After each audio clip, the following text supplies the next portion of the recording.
je voudrais vous inviter à la lecture du chapitre 4 de l'Épître aux Romains. Un chapitre qui parle de la foi d'Abraham.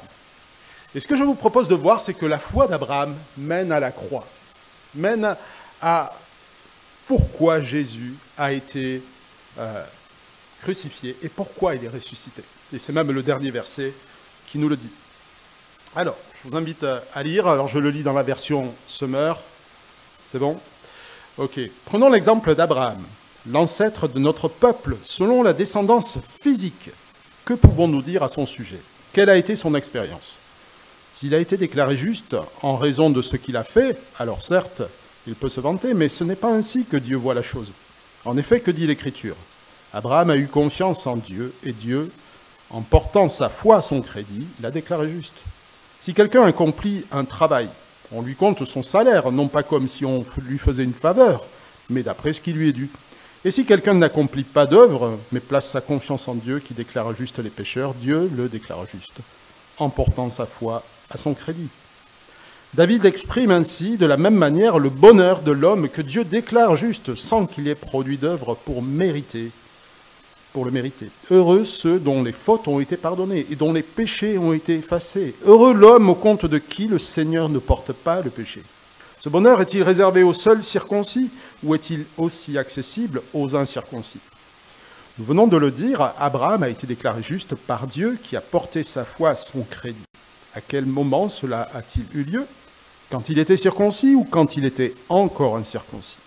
Ce n'est pas quand il était circoncis, mais quand il ne l'était pas encore. Et Dieu lui donna ensuite le signe de la circoncision comme sceau de la justice qu'il avait déjà reçu par la foi, avant d'être circoncis. Il est devenu ainsi le Père de tous ceux qui croient sans être circoncis, pour qu'eux aussi soient déclarés justes par Dieu de la même manière. Il est aussi devenu le Père des circoncis, qui ne se contentent pas d'avoir la circoncision, mais qui suivent l'exemple de la foi que notre père Abraham a manifesté alors qu'il était encore incirconcis. Car la promesse de recevoir le monde en héritage a été faite à Abraham et à sa descendance, non parce qu'il avait obéi à la loi, parce que Dieu l'a déclaré juste à cause de sa foi. En effet, s'il faut être sous le régime de la loi pour avoir droit à cet héritage, alors la foi est sans objet et la promesse est annulée. Car la loi produit la colère de Dieu. Or, là où il n'y a pas de loi, il n'y a pas non plus de transgression. Voilà pourquoi l'héritage est promis à la foi. C'est pour qu'il soit un don de la grâce. Ainsi, la promesse se trouve confirmée à toute la descendance d'Abraham, c'est-à-dire non seulement à celle qui est sous le régime de la loi, mais aussi celle qui partage la foi d'Abraham. Il est notre Père à tous, comme le dit l'Écriture, je t'ai établi pour être le Père d'une multitude de peuples. Et placé en présence de Dieu, il mit sa confiance en celui qui donne la vie aux morts et appelle à l'existence ce qui n'existe pas. Alors que tout lui interdisait d'espérer, il a espéré et il a cru. Ainsi, il est devenu le Père d'une multitude de peuples conformément à ce que Dieu lui avait dit. Ta descendance sera nombreuse. Il considéra son corps qui était comme mort. Il avait presque 100 ans et celui de Sarah qui ne pouvait pas donner la vie. Et sa foi ne faiblit pas. Au contraire, loin de mettre en doute la promesse et de refuser de croire, il trouva sa force dans la foi en reconnaissant la grandeur de Dieu et en étant absolument persuadé que Dieu est capable d'accomplir ce qu'il a promis. C'est pourquoi Dieu l'a déclaré juste en portant sa foi à son crédit. Or, si cette parole, Dieu a porté sa foi à son crédit, est consignée dans l'Écriture, ce n'est pas seulement pour Abraham, elle nous concerne nous aussi, car la foi sera aussi portée à notre crédit, à nous qui plaçons notre confiance en celui qui a ressuscité des morts Jésus-Christ notre Seigneur. Il a été livré pour nos fautes et Dieu l'a ressuscité pour que nous soyons déclarés justes. C'est la parole de Dieu. Alors Paul fait un grand discours dans Romains, c'est une grande prédication, mais il y a une partie qui est difficile de dissocier, c'est la partie entre 3 et 4, chapitres 3 et 4, et Paul vient de démontrer au chapitre 3 que tous les hommes gisent sous la même condamnation, celle du péché. Tous sont péchés et sont privés de la gloire de Dieu. C'est l'état qui nous concerne tous. Mais la démonstration de Paul, c'est que Dieu déclare juste le pécheur sur la base de la foi en Jésus-Christ. Et cette foi est portée à son crédit. Mais on pourrait se poser la question, mais Abraham a cru à Jésus-Christ et à la résurrection? Ah tiens. Mais pour démontrer cela, en fait, il va se fonder sur l'exemple de foi d'Abraham. Et je voudrais vous inviter à observer avec moi 3 éléments de la foi d'Abraham qui nous mènent à la croix. Le premier, c'est que la foi d'Abraham, c'est celle d'être fils héritier. La deuxième, c'est que la foi produit la joie d'être justifié. Troisièmement, la foi, c'est la foi dans le royaume à venir et dans le Dieu qui ressuscite les morts. Alors, que nous rappelle notre texte aujourd'hui sur la Pâque? En fait, il pourrait se résumer à cette seule phrase. Une seule foi justifie l'homme pécheur, la foi dans le Dieu qui a le pouvoir d'accomplir ses promesses. Cette foi était celle qui animait Abraham. Et c'est ainsi qu'il a été agréable à Dieu et que Dieu a porté sa foi à son crédit. Mais quelle est la foi d'Abraham? Tout d'abord, celle d'un fils héritier et non celle d'un salarié. Alors je vais m'expliquer là-dessus. Tout d'abord, donc, Paul commence sa démonstration par une mise au point. Ce n'est pas sur la base des œuvres que l'on peut être justifié, mais sur la base de la seule foi, celle d'Abraham. Alors si vous faites un petit tour des religions que l'imagination humaine a pu concocter, eh bien vous verrez qu'il y a toujours des actes méritoires, toujours. Et l'Évangile est une exception. Acte méritoire pour s'approprier l'apaisement de la divinité, ou alors la bénédiction, ou alors la prospérité, ou alors une forme plus élevée de spiritualité. Et le christianisme n'est pas exempt du même danger. En fait, l'histoire montre même que malheureusement, on peut aussi être chrétien et créer des propres œuvres qui nous auto-justifient. On peut travertir la vérité pour la camoufler sous un vernis religieux. Et qu'est-ce qui produit cette tendance? Eh bien, il nous faut revenir toujours à la même origine, celle de... qu'est-ce qui produit le fait que l'homme veut se justifier, mériter, donner sa contribution à son salut? Mais cette tendance nous vient du Jardin d'Éden, tout simplement. Cette tendance nous vient de la révolte. Plutôt que de refléter la gloire de Dieu, les premiers humains ont préféré leur propre gloire. Ils ont déclaré leur indépendance et depuis, cette tendance nous colle à la peau, celle de l'auto-justification. Mais derrière cette auto-justification, cette propre justice, derrière les œuvres méritoires, les actes et les activités d'Église, eh bien, il peut se cacher un désir de se rassurer, de se dire « je ne suis pas pire que les autres », de s'attribuer une gloire qui ne peut revenir qu'à Dieu seul.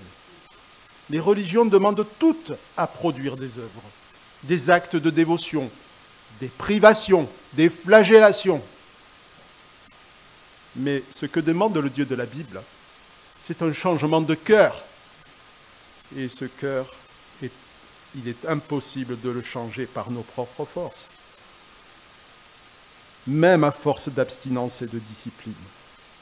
Et alors, parce que cette tendance naturelle à s'auto-justifier nous colle à la peau, et bien voilà que nous maquillons notre incapacité à changer derrière le vernis de la religion. Alors, comment pouvons-nous se débusquer dans une église évangélique? Et bien sûr, cela n'arrive pas. Débusquer ce genre de tendance dans notre vie. Je vous propose juste un constat. Lorsque notre adoration devient pénible, lorsque notre attachement à Dieu ne dépend que de notre humeur. Alors je suis bien, donc je vais à la réunion de prière. Je ne suis pas bien, alors je n'y vais pas. Lorsque nous interpellons Dieu parce que nous avons besoin de lui, et puis nous l'oublions dès que ça va mieux. lorsque nous n'avons pas de joie à le servir, mais que nous le faisons parce que c'est comme ça qu'un chrétien doit se comporter. Alors, nous sommes dans la religion. Ça y est, vous y êtes? Vous voyez de quoi je veux parler? Bienvenue au club. Cela nous concerne tous. Ce n'est pas la foi qui plaît à Dieu. C'est la foi de l'ouvrier qui est payé pour un salaire et qui s'attend à avoir un salaire. Si quelqu'un accomplit un travail, verset 4, on lui compte son salaire non pas comme si on lui faisait une faveur, mais d'après ce qui lui est dû. Et voilà. Le salarié n'a ce qu'il mérite. Et la seule joie qui est la sienne, c'est de recevoir le salaire. Dieu ne veut pas des salariés. Il veut encore moins des esclaves. Il veut des fils et des filles héritiers du royaume. Des gens qui le suivent par amour et non par devoir, parce que c'est ainsi qu'on fait quand on est chrétien.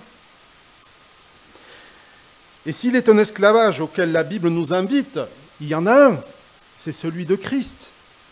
Mais je me souviens de cette parole qui dit « Mais prenez mon joug, il est léger ». Il est léger, le joug de Jésus. Le joug qui nous fait souffrir, qui nous fait prendre des moqueries en pleine face quand nous parlons de résurrection. C'est un joug léger, parce qu'en fait Jésus le porte avec nous. Il veut des fils et des filles héritiers. Dieu est pour la joie. Il veut nous accorder de nous réjouir en lui, quelles que soient les circonstances.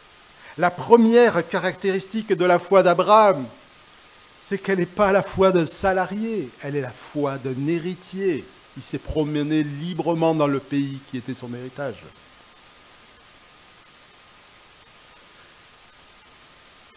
Foi d'un enfant, d'un fils héritier et non d'un salarié.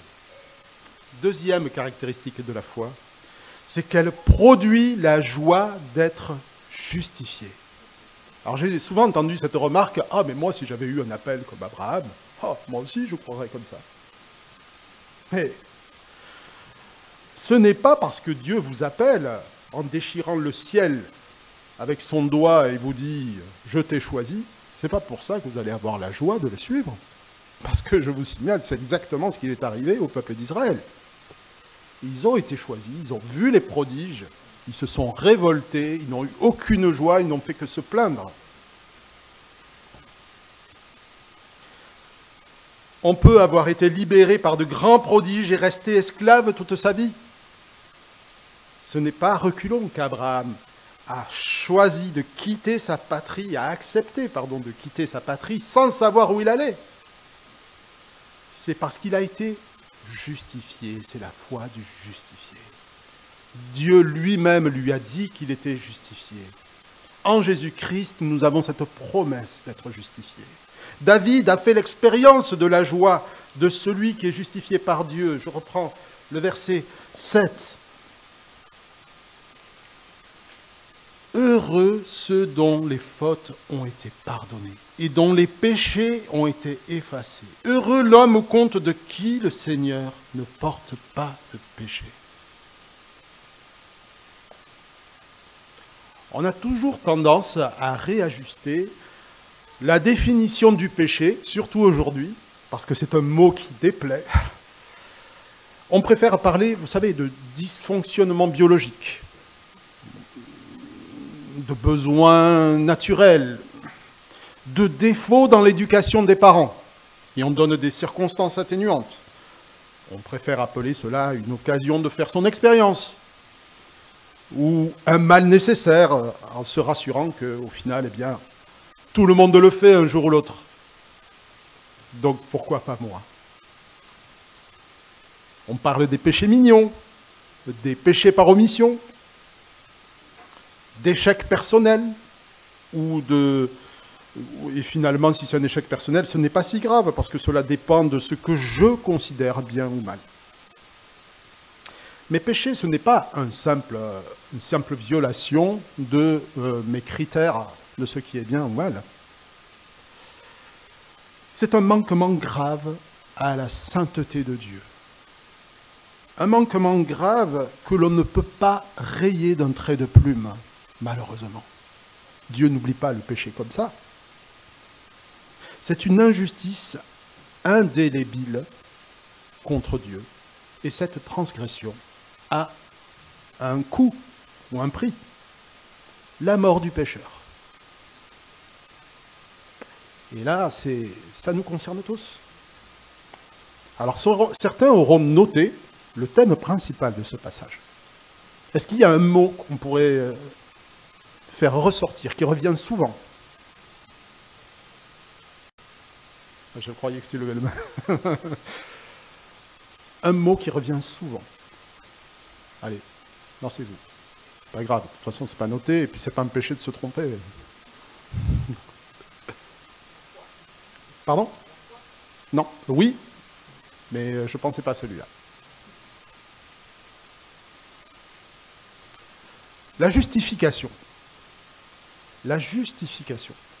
Comment sommes-nous justifiés? Certains auront noté donc que, alors pas ici visiblement, mais donc la foi d'Abraham n'est pas de l'auto-justification où je me donne des excuses. Elle découle de ce que Dieu l'a justifié, l'a rendu juste à ses yeux. Et Dieu ne justifie pas sur la base de l'obéissance à la loi. Et c'est là que nous avons un problème.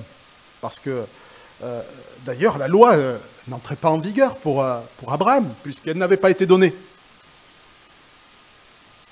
Notre passage parle de justification par la foi. Et verset 13 nous dit « La promesse de recevoir le monde en héritage a été faite à Abraham et à sa descendance, non parce qu'il avait obéi à la loi, mais parce que Dieu l'a déclaré juste à cause de sa foi. » Alors que veut dire Paul ici?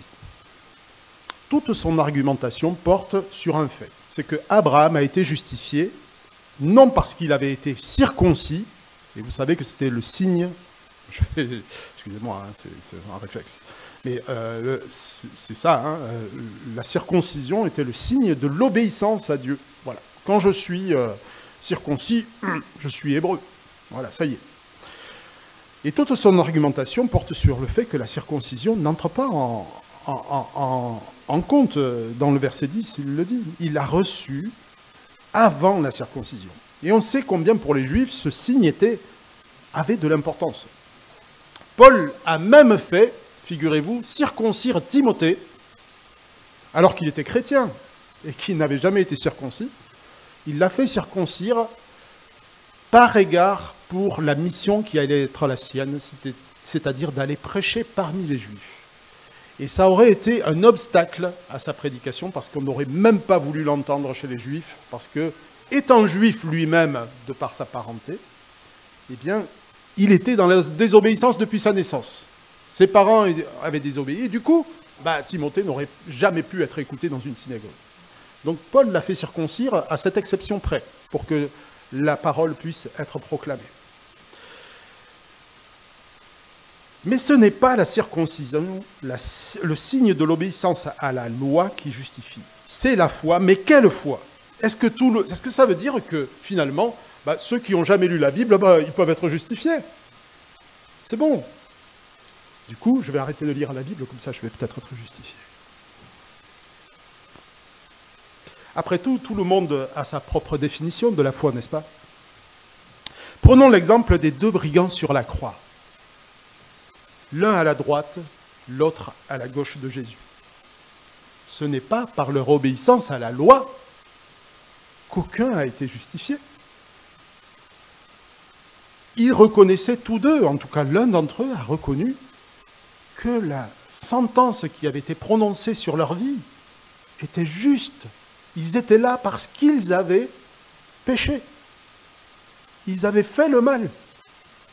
Alors que Jésus était juste, lui. Il l'avait mérité. Pourtant, l'un a été justifié sans la loi, et l'autre est mort sans la loi dans son péché. Qu'est-ce qui a fait la différence entre les deux? Sur quelle base?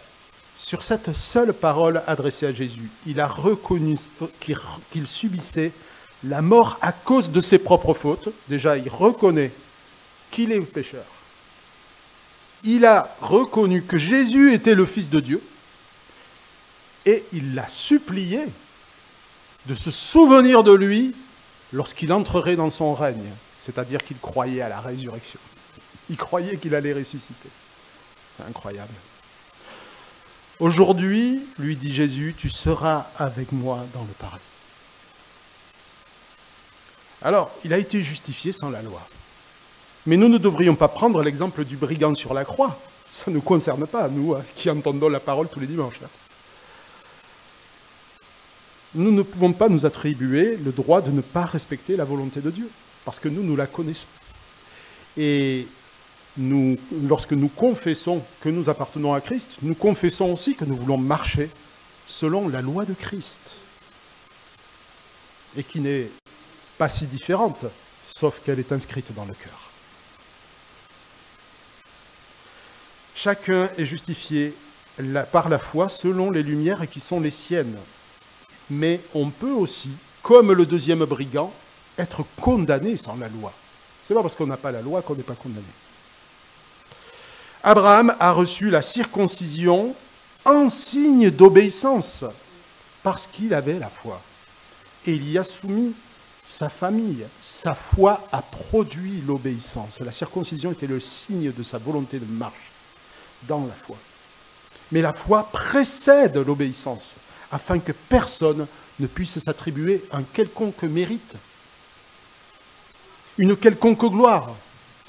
Car la foi est un don de Dieu, et il nous faut bien le rappeler. Si je veux la foi, il faut la demander à Dieu. Elle est un don de Dieu. C'est une grâce que Dieu fait à ceux qu'il aime. Aucun ne peut la produire par ses propres forces. Ainsi, Abraham est en même temps le père de ceux qui ont la foi, sans pour autant avoir connu la loi auparavant, et il est aussi le père de ceux qui ont et auront la foi en ayant connu la loi. J'ai écrit 2 fois la même chose dans mes notes. Donc, ceux qui l'ont eu, qui sont justifiés avec la loi, et ceux qui ont été justifiés sans la loi. Alors, si on devait faire un parallèle, il est limité, mais il n'est pas faux. Si nous devions faire un parallèle aujourd'hui, il existe des enfants qui ont le privilège de recevoir une éducation chrétienne, d'aller à l'école du dimanche, et de recevoir d'abord la volonté de Dieu, et la foi vient ensuite. Mais je connais énormément de gens qui ont reçu la foi sans avoir jamais été dans une église auparavant. Et Abraham est le père de ces 2 catégories de croyants. Parce que c'est la foi qui justifie. La foi, mais cette foi mène à une même obéissance. Et pas une obéissance différente, circonstancielle. Ah, toi, tu es juif d'origine, donc oui, bon, mais toi, tu acceptes ça. Moi, j'ai la foi comme Jésus, comme les apôtres. Non, il y a une même foi qui unit les deux. Les deux sont unis, en tout cas, et c'est le titre que je voulais à cette deuxième partie, sont unis par une même joie, celle d'être justifiés. C'est le passage qui nous le dit au verset 7 et 8. La joie d'être justifié, pardonné par grâce. Ça fait partie de la foi et de ce qui encourage notre foi, celle d'être justifié. Même si parfois nous chutons, il est fidèle et juste pour nous pardonner si nous revenons à lui, mais il faut de la repentance. Et il ne faut jamais oublier que ce n'est pas sans repentance. Cette joie produit une sainte obéissance qui ne se contente pas seulement des symboles, mais qui marche dans les pas de la foi d'Abraham. Et je vous propose juste de relire ce verset 12. Il est aussi devenu le père des circoncis qui ne se contentent pas d'avoir la circoncision, mais qui suivent l'exemple de la foi de notre père Abraham a manifesté alors qu'il était encore incirconcis. Donc en fait, La foi d'Abraham n'est pas juste un objet d'admiration, une sorte de totem idéal du chrétien parfait, mais que nous n'arriverons jamais à atteindre. En fait, c'est l'exemple de la foi qui nous est demandée pour être sauvés. Il est le Père de ceux qui ne se contentent pas d'être circoncis, on pourrait dire d'être baptisés, on pourrait dire d'aller à l'église, mais qui suivent les traces de la foi de notre ancêtre, Abraham, quand il était incirconcis. Voilà donc la joie d'être justifié pour notre deuxième point, c'est ce qui doit être notre moteur, notre essence plutôt, dans notre foi. Alors certains se demandent peut-être, mais c'est quoi ce texte-là avec la Pâque? Qu'est-ce qu'il vient faire en ce jour? Et ce questionnement est bien légitime à première vue. Mais j'aimerais vous attirer votre attention sur le fait que la foi d'Abraham, la troisième caractéristique de la foi d'Abraham, c'est qu'elle nous mène à la croix et au tombeau vide. J'en viens aux deux derniers versets, les versets 23 et 24. Cette parole, Dieu a porté sa foi à son crédit, a été consignée dans l'Écriture, mais ce n'est pas seulement pour Abraham.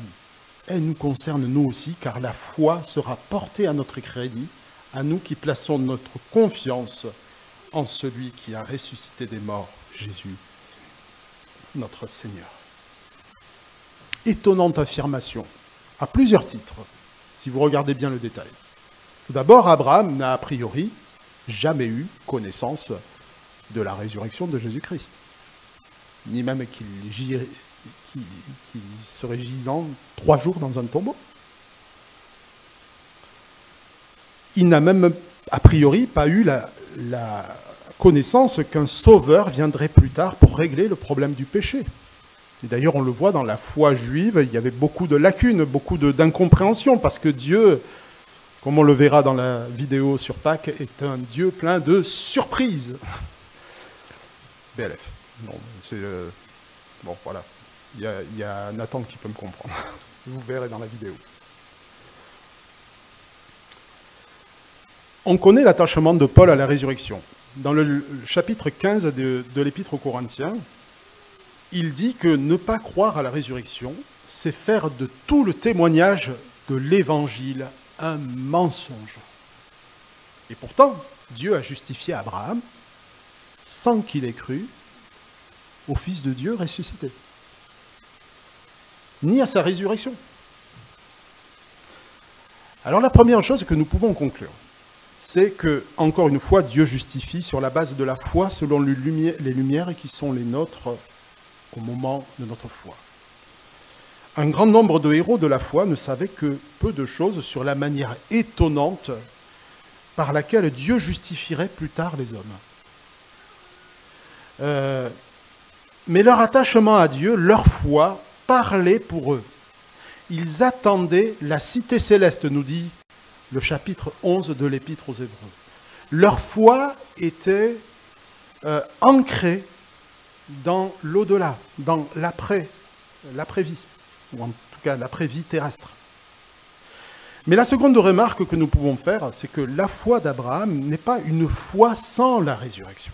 Tout d'abord parce que c'est une foi qui croit dans les promesses de Dieu. Alors qu'il était âgé, qu'il allait mourir bientôt, il avait 100 ans, nous dit notre texte.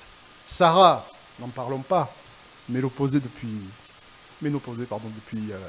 très longtemps, eh bien il a cru, malgré tout, aux promesses de Dieu, sans jamais faiblir. Enfin, si, il a faibli, mais il est revenu sur sa faiblesse, et il s'en est repenti.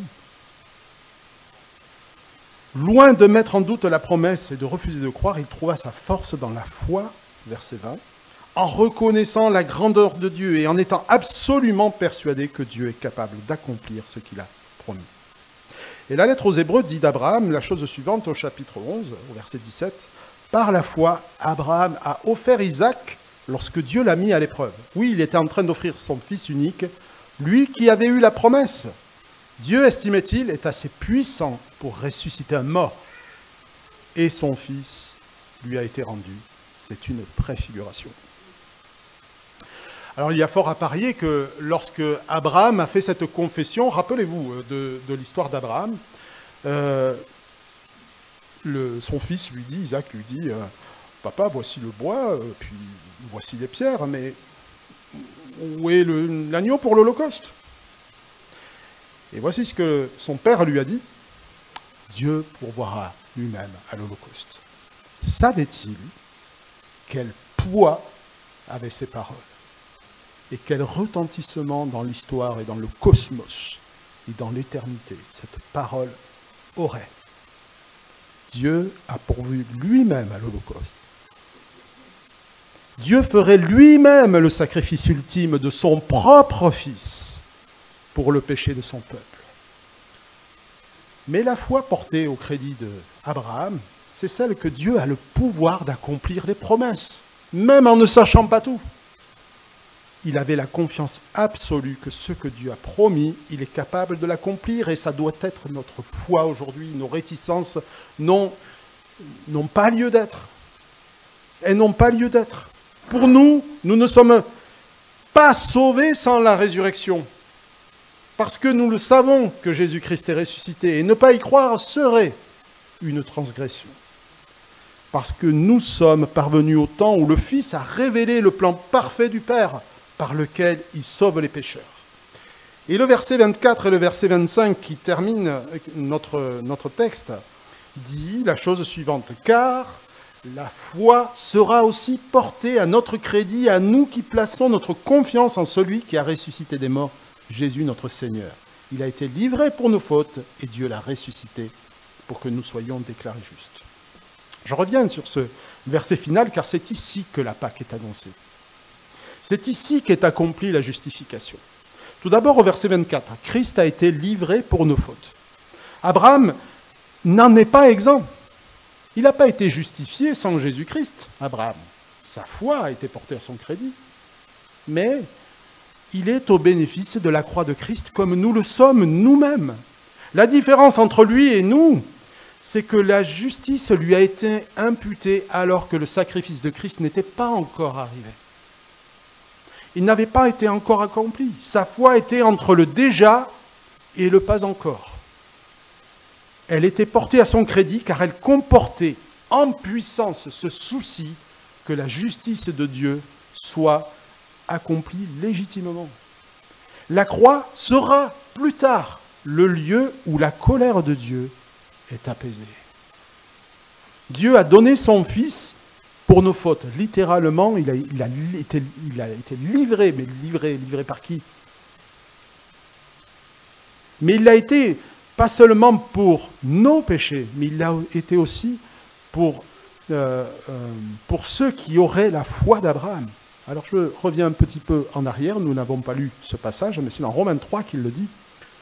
Jésus, c'est lui que Dieu a offert comme une victime destinée, c'est Dieu qui a offert, entendez bien ça, Dieu a offert comme une victime destinée à expier les péchés pour ceux qui croient en son sacrifice. Dieu montre ainsi qu'il est juste parce qu'il avait laissé impunis les péchés commis autrefois au temps de sa patience. Alors comme je le disais au début, le péché, ce n'est pas une vague transgression de nos valeurs personnelles selon nos critères. Elle a un coût que Dieu ne laisse pas impuni. Jésus a été livré pour nos fautes, verset 24. Livré pour nos fautes, c'est-à-dire qu'à la croix, la faute est expiée. La justice est tombée sur Jésus. La colère de Dieu, de son amour bafoué, est apaisée. Et la colère, je sais que c'est un sentiment qui déplaît aujourd'hui, mais ce n'est pas, ce n'est d'ailleurs pas un sentiment que nous trouvons légitime pour parler de Dieu. On préfère de loin parler d'un Dieu d'amour. Et c'est tout à fait conforme à l'esprit très romantique de notre 21e siècle. Mais nous devons nous devons résister à l'erreur de plaquer nos colères sur Dieu. Nos colères illégitimes, vengeresses, haineuses.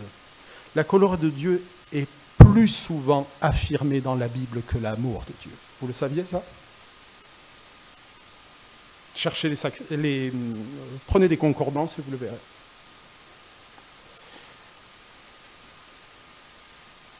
Et cette colère n'est pas absente de notre texte. La loi produit la colère de Dieu. Et parce que la désobéissance à la volonté de Dieu révélée est une transgression de son amour bafoué, eh bien, cette colère reste, Jésus l'a dit lui-même. Ceux qui ne croient pas sont déjà jugés et ils restent sous la colère de Dieu. Jésus a affirmé la colère sans aucun problème.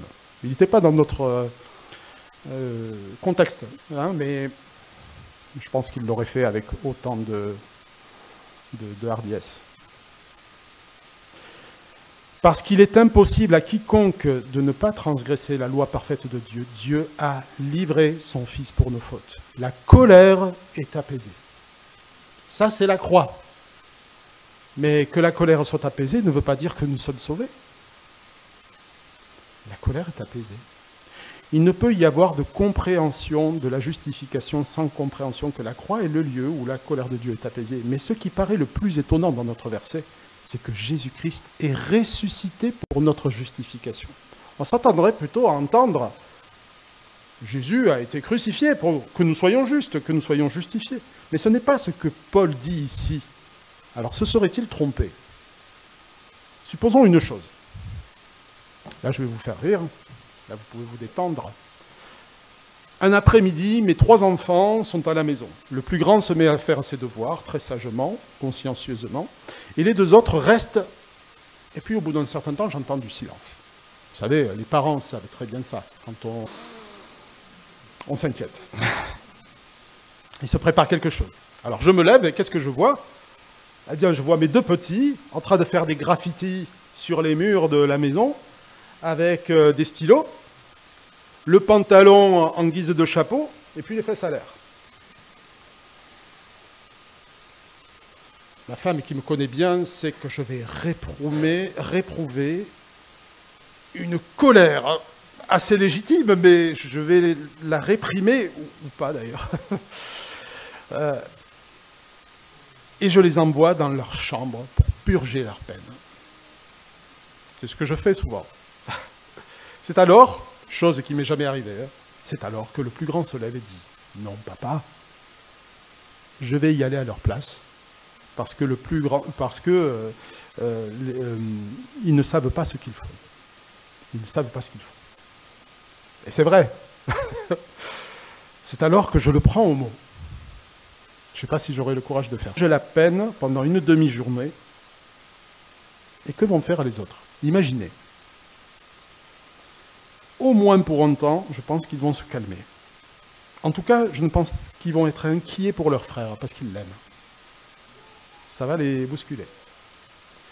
Mais voilà qu'à la fin de la journée, en accord avec Valérie, nous le libérons. La chambre est vide. Que voudra dire ce geste pour les 2 autres? Ce geste veut dire que la faute a été payée et que désormais la colère est passée. Voilà le lien avec le tombeau vide à Pâques.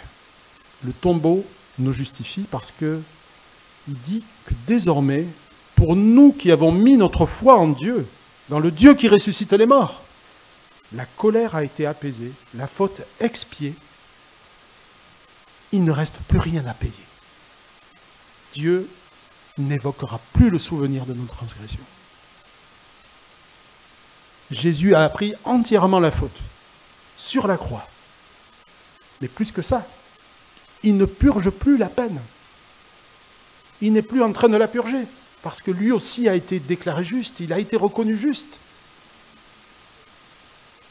La valeur de sa vie et sa vie parfaite ont absorbé le salaire légitime de notre péché, comme une éponge. Et puis, on les sort dans le lavabo. Quelle bonne nouvelle, mes amis, nous avons là. Nous sommes justifiés avec Abraham par la foi. Et Jésus même, après avoir été jugé coupable de notre péché, est déclaré juste pour toujours. Mes amis, cette bonne nouvelle ne peut pas rester une vague et hypothétique espérance d'une retraite éternelle. Ce n'est pas ce qui nous est promis, la retraite éternelle. Enfin, si, mais c'est un peu plus que ça quand même. Parce qu'on va vite s'ennuyer. Surtout si... Non, il n'y aura pas de Covid. La bonne nouvelle, c'est aussi la joie d'avoir été justifié par la foi. Libérés pour l'adorer et le servir comme des fils et non comme des esclaves. Un héritier se moque de ce qu'on le maltraite pour la foi, parce que de toute façon, il est héritier. Si nous sommes héritiers, nous serons aussi des témoins, justifiés pour le suivre avec joie, espérant dans le Dieu qui a le pouvoir d'accomplir les promesses qu'il a faites. Le tombeau vide nous justifie pour que nous menions une vie juste. Ce n'est pas juste d'être reconnu juste, c'est que nous menions aussi une vie juste par le Saint-Esprit qui nous a été donné. Et nous en avons la possibilité grâce à Jésus-Christ. Nous ne voulons pas nous contenter des signes extérieurs de la religion, comme ceux qui ont la foi comme Abraham dans le verset 12. Ils ne se contentent pas de la circoncision, mais ils suivent l'exemple de foi de notre père Abraham. Non, nous voulons nous contenter, nous ne voulons pas nous contenter de nos certitudes sur notre salut acquis, mais nous voulons marcher par la foi en obéissant et en suivant notre Maître. Et si nous marchons par l'Esprit, alors nous serons renouvelés sans cesse dans notre joie et dans notre foi. Voilà un regard un petit peu différent, je ne sais pas, mais en tout cas un rappel. Ne soyons pas trop prétentieux de ce que la croix produit pour nous. Que le Seigneur nous bénisse et nous rappelle chaque jour à quel point la Pâque est importante. La Pâque, c'est tous les jours, ce n'est pas un jour comme à Noël. Que le Seigneur nous bénisse. Amen.